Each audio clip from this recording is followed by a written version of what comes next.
It's day 17, and today we're gonna mint bomb our green smoothie. So thus far we've used basil. We've basil bombed a smoothie, we've parsley bombed a smoothie. Today we're gonna mint bomb it.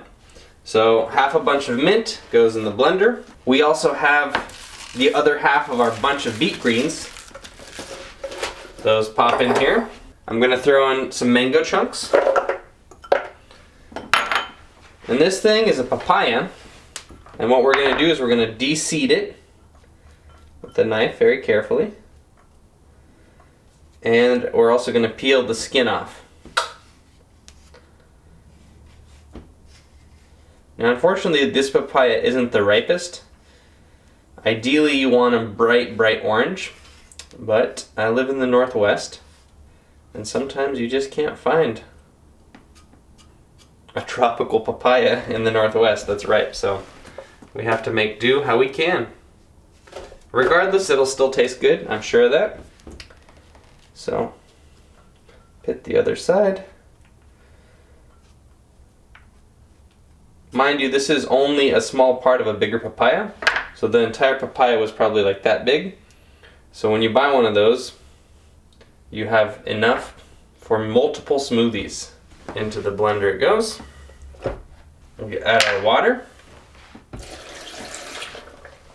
And we blend.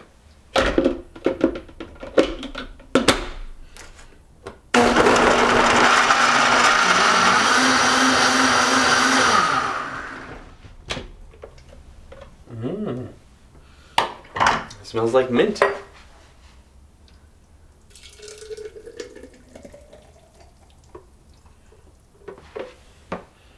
Okay, let's see if you still remember. What's Sergei's rule number 1? The most important rule about smoothies before you share it with people or drink it yourself?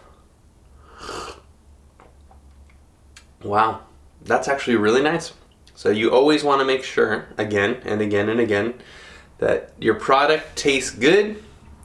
Because if it doesn't taste good, you won't drink it, neither will other people, and it will give green smoothies as a whole a bad rap. You want your smoothies phenomenal. Better than ice cream. That way when you give your smoothie to somebody else, you excite them about smoothies as a whole and you help them to be healthier. So